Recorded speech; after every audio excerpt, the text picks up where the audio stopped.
ఈ పాపరాజీ, ఈ అటెన్షన్, ఈ రికగ్నిషన్ ఇదంతా నాకు కొత్త కాదు. ఇది మీ అందరికీ తెలుసు.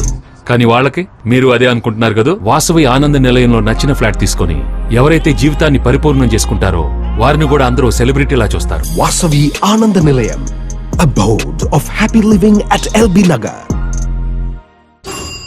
Think Hyderabad, think Vasavi. నమస్కారం, వార్తలకు స్వాగతం. ముందుగా ముఖ్యాంశాలు.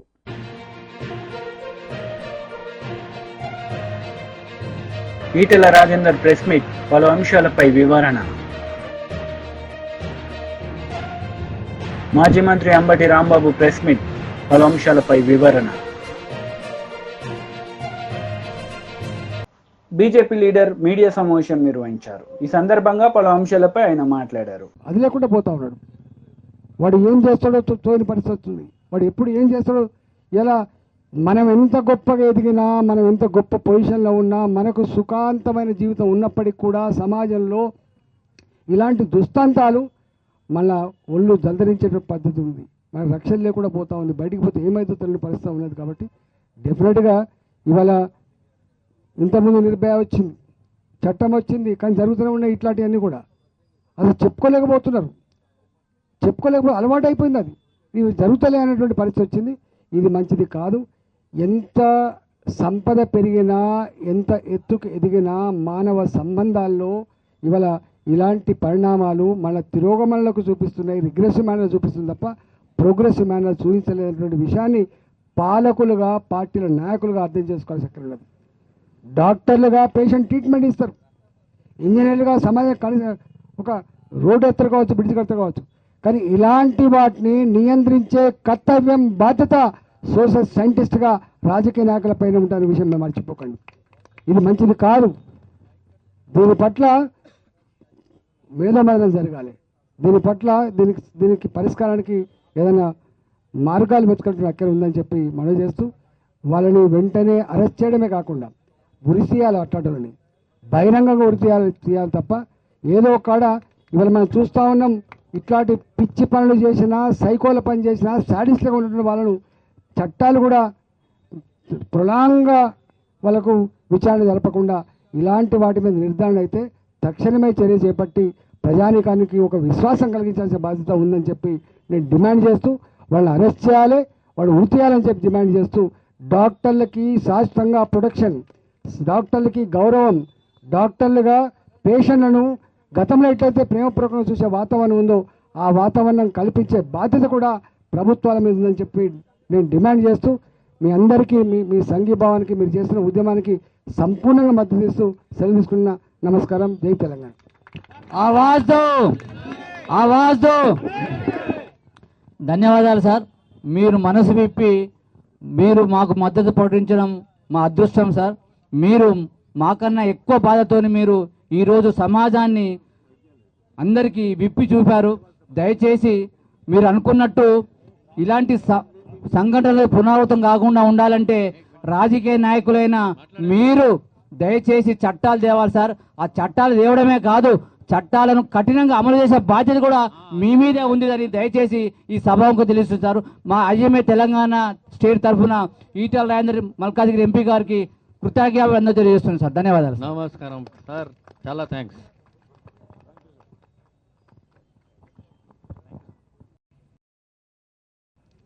హామీలు ఇచ్చిండ్రు, కానీ అవి సంపూర్ణంగా అమలు కాకపోవడం వల్ల మళ్ళీ దాడులు జరుగుతూ ఉన్నాయి.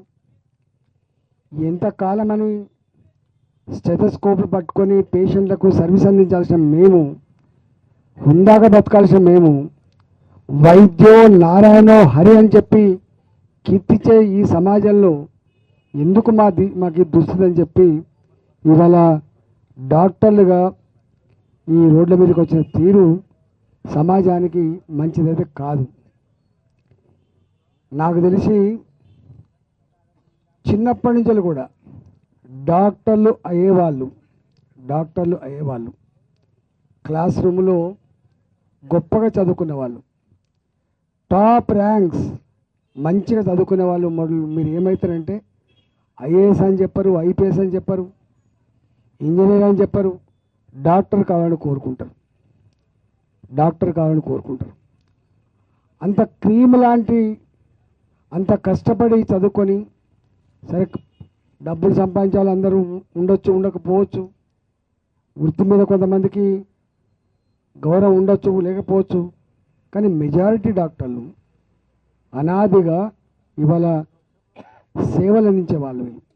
ఎంత బాధ అనిపిస్తుంది అంటే గవర్నమెంట్ హాస్పిటల్లో పనిచేసే డాక్టర్లు అయితే నిందించే వాళ్ళు ఎక్కువ ఉంటారు, వాళ్ళని టైంకు రారని సరిగా చూడరని నిందించే వాళ్ళు ఉంటారు, కానీ వాళ్ళ జీతభత్యాలు ఎట్లున్నాయి గురించి ఎవరు మాట్లాడరు.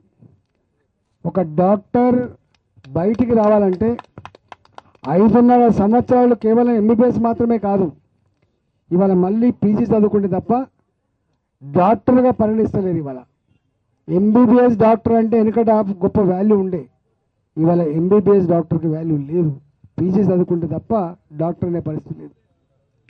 అంటే 8.5-9 సంవత్సరాలు కష్టపడి చదివి ఇవాళ దవాఖానలో పనిచేసే వాళ్ళకు ఒక మామూలు ఉద్యోగికి ఉండే జీతం కూడా ఉండదు. సాఫ్ట్వేర్ ఎంప్లాయీకి 4 సంవత్సరాలు చదువుకుంటే ఏ ఉద్యోగాలు ఉంటాయో. YCP leader Ambati Rambabu media సమావేశం నిర్వహించారు. ఈ సందర్భంగా పలు అంశాలపై ఆయన మాట్లాడారు. రామోజీరావు గారు ఆయన వాళ్ళు చనిపోయి ఉండవచ్చు, ఆయన చనిపోయిన తర్వాత ఆయన వారసులుగా కొనసాగుతున్న వారు ఉన్నారు. ఆ సామ్రాజ్యం ఉంది. ఆ సామ్రాజ్యం అంతా అవినీతితో ఏర్పడినటువంటి సామ్రాజ్యమే తప్ప ధర్మంగా ఏర్పడినటువంటి సామ్రాజ్యం కాదు అనేది దయచేసి అర్థం చేసుకోవాల్సినటువంటి అవసరం ఉంది. ఇదే విషయాన్ని రిజర్వ్ బ్యాంక్ ఆఫ్ ఇండియా చాలా స్పష్టంగా ఈ రోజున హైకోర్టులో, తెలంగాణ హైకోర్టులో చాలా స్పష్టంగా తన కౌంటర్లో దాఖలు చేసింది. రామోజీరావు గారు చేసినటువంటి ఫైనాన్షియర్స్ అంతా కూడా ఈ మార్గదర్శి ఫైనాన్షియర్స్ అంతా కూడా ఆర్బీఐ చట్టానికి వ్యతిరేకంగా చేసినటువంటిదే ఈ 50 సంవత్సరాల కాలంలో కూడా అనేటువంటి మాట ఆర్బీఐ చెప్పినటువంటి సందర్భం. తప్పనిసరిగా ఈ కేసులో రామోజీరావు గారికి కానీ వారి వారసులకు కానీ తప్పనిసరిగా శిక్షించేటటువంటి పరిస్థితి ఉంటుంది. దానిలో ఏ విధమైన సందేహము లేదు. వాత నేను చెప్పదలుచుకున్నది ఒక్కటే, రామోజీరావు గారు లాంటి వాళ్ళు అనేక మంది ఇలాంటి కార్యక్రమాలు చేసి తెలుగుదేశం గొడుగు కిందో తెలుగుదేశం గొడుగు పైనో బ్రతకాలనేటువంటి పరిస్థితి చేస్తున్నారు. ఇంత దారుణమైన అంశాలను మాత్రం చంద్రబాబు నాయుడు గారు కానీ వాళ్ళు కానీ వీళ్ళు కానీ ఖండించరు. వాటిని మోసేటటువంటి ప్రయత్నం చేస్తారు. తెల్లారు లెగిస్తే జగన్మోహన్ రెడ్డి గారు ఆర్థిక నేరగాడని, జగన్మోహన్ రెడ్డి గారు విధ్వంసకారుడని ఇలాంటి ప్రచారం చేసే కార్యక్రమం చేస్తున్నారు. నేను చాలా సందర్భాల్లో చెప్పాను. ఇప్పుడు కాదు, డాక్టర్ వైఎస్ రాజశేఖర రెడ్డి గారు ఉన్న రోజు నుంచి మేము చెప్తున్నాం, రామోజీరావు గారు వైట్ కాలర్ క్రిమినల్ అని, ఆయన నేరగాడని మేము చెప్తున్నాం. ఆయన చనిపోయిన తర్వాత ఆర్బీఐ చాలా స్పష్టంగా చెప్పింది, ఆర్థికంగా నేరం చేసినటువంటి వ్యక్తి ఇతను అనేటువంటి పరిస్థితులు చెప్పడం జరిగింది. దీన్ని మూలం నుంచి తీసుకొచ్చినటువంటిది రాజశేఖర రెడ్డి గారు. ఆయన మరణించారు. తర్వాత we have to appreciate, Undavalli Arun Kumar గారిని అప్రిషియేట్ చేయాలి. ఇది చచ్చిపోయినటువంటి కేసుని, దీన్ని కొట్టేంచుకున్నటువంటి కేసుని, దాన్ని 2018లో దాన్ని కొట్టేంచుకోవాలనే ప్రయత్నం చేసి కొట్టేంచుకున్నా కూడా దాన్ని సుప్రీంకోర్టుకు వెళ్లి దాన్ని బతికించి మళ్ళా తీసుకొచ్చి తెలంగాణ హైకోర్టులో పెట్టి ఆర్బీఐ కౌంటర్ వేసేటువంటి పరిస్థితి తీసుకొచ్చింది మన ప్రభుత్వం కూడా. ఆంధ్రప్రదేశ్ ప్రభుత్వం కూడా దానిలో ఇంప్లీడ్ అయి ఉన్నది. దీని మీద విచారణ జరగవలసినటువంటి అవసరం ఉందని కూడా నేను మనవి చేస్తున్నా. ఈ అరుణ్ కుమార్ గారు రోజు దీని గురించే, మేము ఆయన చాలా సందర్భాల్లో రాజశేఖర రెడ్డి గారి దగ్గర ఉన్నటువంటి వ్యక్తులం కాబట్టి చాలా సందర్భాల్లో మాట్లాడుకుంటూ వచ్చాం. అప్పటి నుంచి ఇప్పుడు కూడా రామోజీరావు గారి కేసు విషయం చాలా సందర్భాల్లో మాట్లాడుతూ, నేను కూడా చాలా సందర్భాల్లో కలిశాను ఆయన్ని. ఆయన రూమ్ నిండా మన చిట్ ఫండ్ కంపెనీకి సంబంధించినటువంటి కాగితాలు, ఫైనాన్షియర్కి సంబంధించిన కాగితాలు ఉంటాయి. రామోజీరావు గారికి సంబంధించినటువంటి కేసులో చాలా పరిశీలి చేస్తున్నటువంటి వ్యక్తి. అందువల్లనే ఆయన మీద అఫిడవిట్ కూడా, పరువు నష్టం దావా కూడా రామోజీరావు గారి కుటుంబ సభ్యులు వేశారు. ఇంత పరువు మాది పోయింది, మీరు కట్టాలని. కాబట్టి నేను ఈ సందర్భంగా ఉండవల్లి అరుణ్ కుమార్ గారిని కూడా నేను రిక్వెస్ట్ చేస్తున్నాను. ఇది చాలా జెన్యూన్ అయిన కేసు. ప్రజల యొక్క సొమ్మును దుర్వినియోగం చేసేటటువంటి కార్యక్రమం చేస్తున్నటువంటి రామోజీరావు గారి వారసత్వం మీద మీరు యుద్ధం చేయండి లీగల్గా. దాన్ని యుద్ధం చేయకపోతే మీ మీద వేశారు కదా మళ్ళా పరువు నష్టం దావా, అది కూడా మీరు గుర్తుపెట్టుకుని దీని మీద యుద్ధం చేయాల్సినటువంటి అవసరం ఉంటుందని కూడా నేను ఈ సందర్భంగా మనవి చేస్తూ, మార్గదర్శి చేసినటువంటి ఈ కార్యక్రమాలన్నీ కూడా చట్ట వ్యతిరేకమైన కార్యక్రమాలు. చిట్ ఫండ్ కంపెనీ చేస్తున్నటువంటి కార్యక్రమాలన్నీ కూడా చట్ట వ్యతిరేకమైన కార్యక్రమాలు. నేను ఈ రాష్ట్ర ప్రభుత్వాన్ని, నారా చంద్రబాబు నాయుడు గారిని నేను మీ ద్వారా విజ్ఞప్తి చేస్తున్నా, ఈ చట్ట వ్యతిరేకమైన కార్యకలాపాలని మీరు ఏదైనా చిట్ ఫండ్ కంపెనీ తప్పు చేస్తే తెల్లారిపాటికి మూసేస్తారు. కానీ రామోజీరావు గారు చిట్ ఫండ్ కంపెనీ అంతా లోపభూయిష్టంగా ఉంది, ఎక్కడా రూల్స్ను పాటించడం లేదు. వాటి మీద మీరు యాక్షన్ తీసుకోకపోయినట్లయితే మీరు ప్రజలకు సమాధానం చెప్పవలసినటువంటి పరిస్థితి వస్తుంది. రామోజీరావు గారు మీకు దైవంగా ఉండొచ్చు, గురువుగా ఉండొచ్చు, కానీ ఆయన కంపెనీ చేస్తున్న చిట్ ఫండ్ కంపెనీలన్నీ కూడా అతి దారుణంగా చట్ట వ్యతిరేకంగా నడపబడుతూ ఉన్నాయి. వాటి మీద కూడా యాక్షన్ తీసుకోవాల్సినటువంటి అవసరం ఉందని ఈ సందర్భంగా నేను చెప్పదలుచుకున్నాను. దాన్ని త్వరలో రాబోయే టైంలో మనం చూస్తాం. ఖచ్చితంగా ఎవ్వరూ చట్టానికి వ్యతిరేకులు కాదు, చట్టానికి అతీతులు కూడా కాదు. చట్టం నుంచి పారిపోవాలని అనేక సందర్భాల్లో రామోజీరావు గారు జీవించి ఉండగా ప్రయత్నం చేశారు. చట్టం నుంచి తప్పుకుపోవడానికి ఒకసారి తప్పుకుపోయాం అనుకున్నారు, హైకోర్టులో కేసు కొట్టేయించుకుని. కానీ అరుణ్ కుమార్ గారు ఢిల్లీ సుప్రీంకోర్టులో వేసి మళ్ళా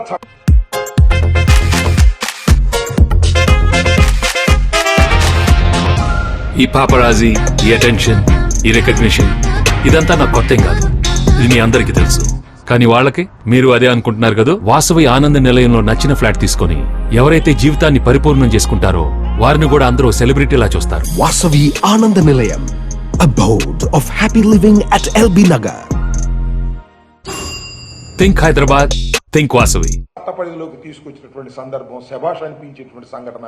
ఎంత పెద్దవారైనా కూడా చట్టానికి అతీతులు కారు అని చెప్పడానికి ఈ రామోజీరావు గారి కేసు చాలా స్పష్టంగా అర్థమవుతుందనేది కూడా నేను ఈ సందర్భంగా చెప్తూ, ఇలాంటి చట్ట వ్యతిరేక కార్యకలాపాలు చేస్తున్నటువంటి ఎంత పెద్దవారినైనా కూడా బీఆర్ఎస్ లీడర్ మీడియా సమావేశం నిర్వహించారు. ఈ సందర్భంగా పలు అంశాలపై ఆయన మాట్లాడారు. ప్రభుత్వాన్ని అడుగుతా ఉన్నాం, వారి పేరు మీద జనగాం జిల్లాకు పేరు పెడతా ఉన్నారు.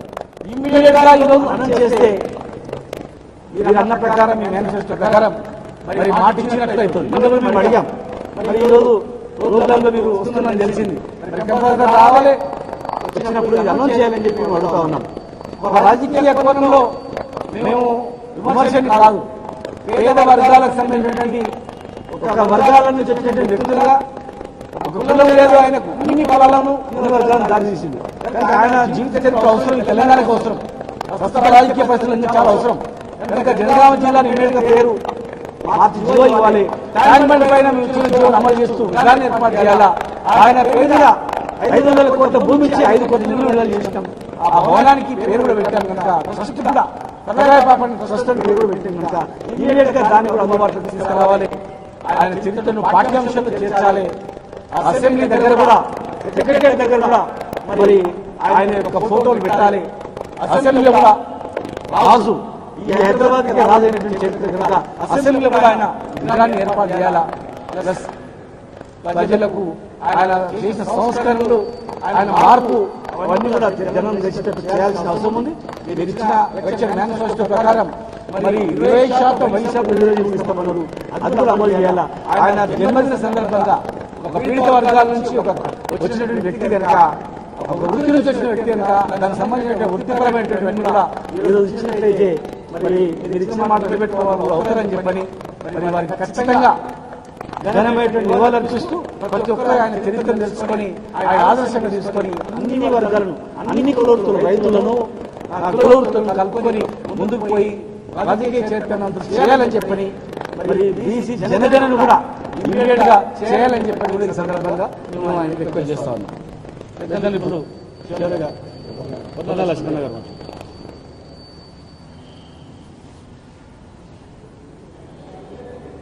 సర్దార్ సర్వాయి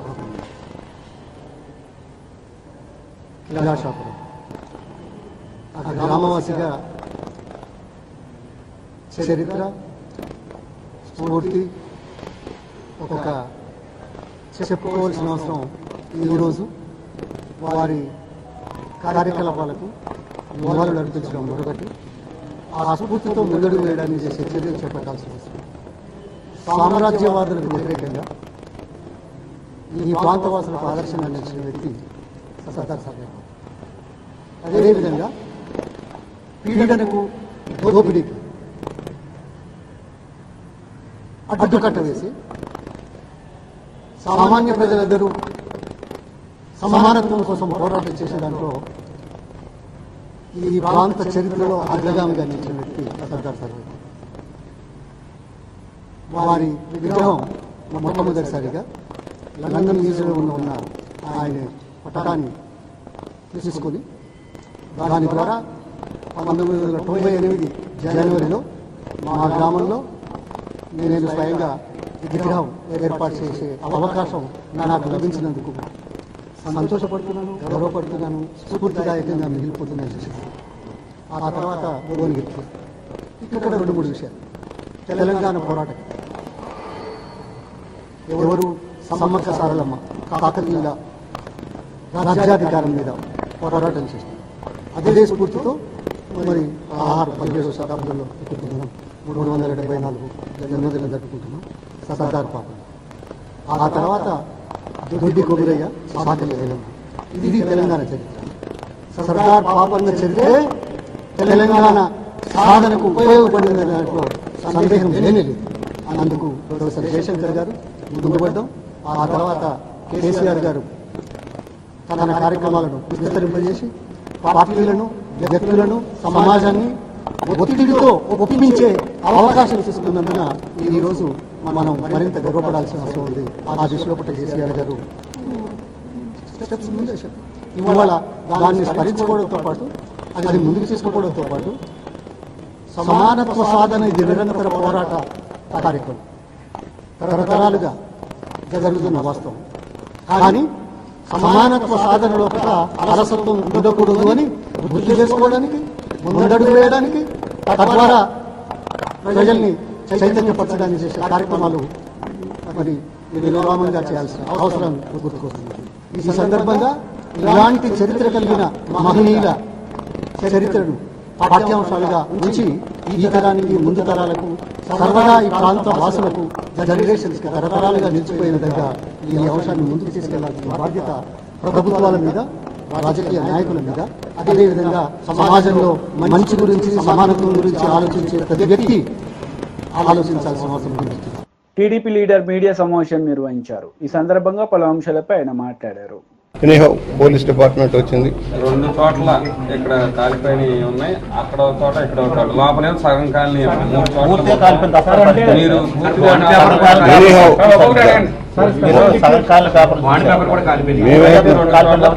అడుగుతుంది సమగ్ర విచారణ చేయమంటా ఉన్నాను. ఏదైతే ఎందుకంటే వాళ్ళు చెప్పిన మనకు కనిపించిన దానికంటే ఎవ్రీ ఫైల్ ప్రతి ల్యాండ్కి సంబంధించింది డూప్లికేషన్ ఉంటుంది. ఎక్కడో చోట అధికారుల దగ్గర డూప్లికేషన్ ఉంటుంది. దాన్ని బేస్ చేసుకొని ఫైల్స్ ఏమైనా మిస్ అయినా చూడమంటున్నాం. ఫైల్స్ మిస్ అయినాయా లేదా చెక్ చేయమంటున్నాం. మిస్ అయితే దాని మీద యాక్షన్ ఉంటుంది. ముఖ్యమంత్రి గారు పదే చెప్పారు మదనపల్లి సంఘటన తర్వాత ఎట్టి పరిస్థితుల్లో ఏ ఫైల్ ఎక్కడ కూడా జాగ్రత్తగా ఉంచండి అని. ఇప్పుడు ఇక్కడ PA2 డిప్యూటీ కలెక్టర్ గారు ఉన్నారు, వేదవల్లి గారు. నాకు తెలియదు ఈ తగలబెట్టిన సంగతి అన్నారు స్వయంగా. మరి వారు ఎట్లా దీన్ని చూడాలి? అందుకని ఇప్పుడు బాధ్యత తీసుకోవాల్సింది అధికారులు. డిప్యూటీ తహసీల్దార్ దగ్గర, డిప్యూటీ కలెక్టర్ దగ్గర నుంచి సూపరింటెండెంట్ దాకా రెస్పాన్సిబుల్. ఎవరైతే కాల్చిన అమ్మాయి లేదు, ఇవాళ పొద్దున కాల్చానన్న పేపర్ లేదు, వైజాగ్ వెళ్ళారని చెప్పబడుతుంది. ఇవాళ ఎందుకు అర్జెంటుగా వైజాగ్ వెళ్ళింది, కారణాలు ఏంటి, పరిస్థితి ఏంటి, ఇవాళ ఎందుకు వెళ్ళాలి, ఇవాళ కాల్చిన రోజులు ఎందుకు వెళ్ళాలి, ఇవన్నీ కూడా విచారణ జరుగుతాయి. పోలవరం సంబంధించినవి కాదంటున్నారు, కానీ ఆంధ్రలో జీవనాటి పోలవరం ప్రాజెక్ట్ సంబంధించిన ఫైల్స్ అన్ని కూడా ఇరిగేషన్ లో ఉంటాయి. ఆ బిరోగాలు పక్క బిరోలు, కానీ అలాంటి ఫైల్ కూడా దగ్ధమైపోతే ఎవరు బాధ్యత ఉంటుంది? అందుకనే చెప్పాను ఇప్పుడు చెకింగ్ అంత బాధ్యత రెస్పాన్సిబిలిటీ డిపార్ట్మెంట్దే. ఎంటైర్ డిప్యూటీ ఎవరు కలెక్టర్ ఫైల్స్ అధికారుల దగ్గర ఉండాలో వాళ్ళ రెస్పాన్సిబిలిటీ. లాక్ అండ్ కీ ఉండాల్సింది. సేఫ్టీ ఫైల్స్ విడిగా కూడా ఉన్నాయి, బీరువాళ్ళు ఉన్నాయి కాదు, బయట కూడా ఉన్నాయి. బయట కూడా చూసాం. దాన్ని సేఫ్ మెజర్లో పెట్టాల్సిన అవసరం ఉంది. ఈ సంఘటన తర్వాత ఇంకా సమగ్ర ఎలా రికార్డ్స్ మెయింటైన్ చేయాలి, ఎలా ఉంచాలి. ఇరిగేషన్ మంత్రి సీరియస్ అయ్యారు నిమ్మల రామానాయుడు. అయితే గత అధికారులు కొంతమంది పనితీరు మార్చుకోవాలని ఇప్పటికే సివిల్ సప్లై మంత్రి మన నాదెండ్ల మనోహర్, డిప్యూటీ సీఎం పవన్ కళ్యాణ్ అనేక సార్లు సూచించారు. అంటే అది ఏమైనా ఇక్కడ కనిపించింది అంటారు? తప్పకుండా. ఎందుకంటే తీసే ముందు, ఒక ఫైల్ తీసే ముందు ఒక వేస్ట్ పేపర్ అయినా కావచ్చు. మామూలుగా ఏం చేస్తారంటే రెవెన్యూ ఆఫీసులో, డిపార్ట్మెంట్లో అవసరం తీరిన ఫైల్స్ ఉంటే తీసుకొచ్చి వాళ్ళకు కాల్ చేసేదానికి కూడా ఫైర్ ఎగ్జిస్టెన్స్ కూడా ఉండి పూర్వం అయితే. ఇప్పుడు ఎలా ఉన్నా మాకు తెలియదు, కానీ ఎనీహౌ ఇప్పుడున్న పరిస్థితుల్లో ఒక చిన్న ముక్క కూడా బయటపడేయడానికి వీల్లేదు.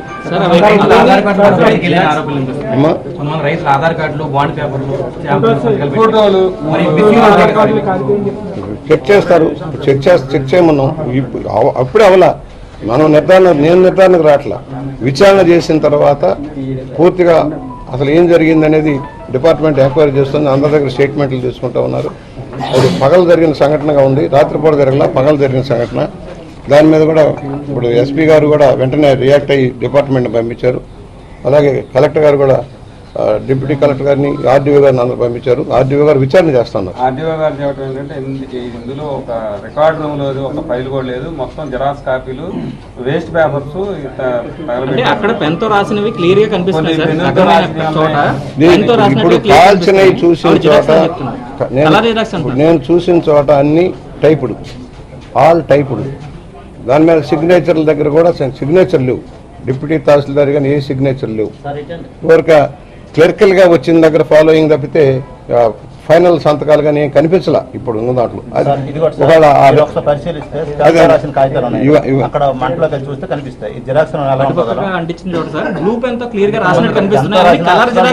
అది కూడా చూద్దాం, అక్కడ పేపర్లు ఉన్నాయి కదా, అది కూడా చూద్దాం.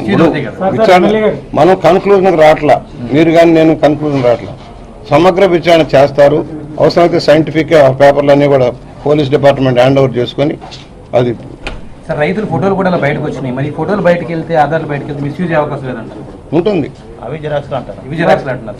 కొన్ని పాలనలో అవినీతి ఆరోపణలు జరిగాయి. ఆ శాఖలకు సంబంధించి రికార్డులు భద్రతకి ఏమన్నా ఇప్పుడు మీరు ఏమన్నా ఆదేశాలు జారీ చేస్తారు? నేను ఇవాళ ఒకటే చెప్తున్నాను, నిన్న మన కలెక్టర్ గారు కూడా చెప్పాం. సమగ్ర సర్వేలు ఇప్పుడు పంచాయతీలు ఉన్నాయి, పంచాయతీల్లో ప్లాన్లు అప్రూవల్ ఇచ్చారు. లేఅవుట్లో ఇవ్వాల్సిన కామన్ సైట్లు ఏ కనపట్ల. ఎవరు బాధ్యులు? తహసీల్దారుల బాధ్యుల, అక్కడున్న సర్వేయర్ల బాధ్యుల, సెక్రటరీల బాధ్యుల తేల్చమన్నాం. మొన్న మొత్తం సర్వేయర్లను పిలిచి ఒక మీటింగ్ పెట్టాం. మొత్తం ప్లాన్లన్నీ తీసుకొని. వార్తలు ముగించే ముందు ముఖ్యాంశాలు మరోసారి.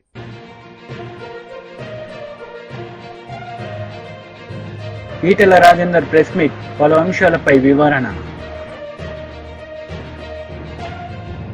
మాజీ మంత్రి అంబటి రాంబాబు ప్రెస్ మీట్, పలు అంశాలపై వివరణ. మాజీ మంత్రి హరీష్ రావు ప్రెస్ మీట్, పలు అంశాలపై వివరణ. అంతవరకు సెలవు. మాజీ ఎమ్మెల్యే పెద్దారెడ్డి ప్రెస్ మీట్, పలు అంశాలపై వివరణ. ఈ పాపరాజీ, ఈ అటెన్షన్, ఈ రికగ్నిషన్ ఇదంతా నాకు కొత్త కాదు, ఇది మీ అందరికీ తెలుసు. కానీ వాళ్ళకి మీరు అదే అనుకుంటున్నారు కదా. వాసవి ఆనంద నిలయంలో నచ్చిన ఫ్లాట్ తీసుకొని ఎవరైతే జీవితాన్ని పరిపూర్ణం చేసుకుంటారో వారిని కూడా అందరూ సెలబ్రిటీలా చూస్తారు. వాసవి ఆనంద నిలయం, BJP leader press meet, happy living at LB Nagar. Think Hyderabad, think Vasavi.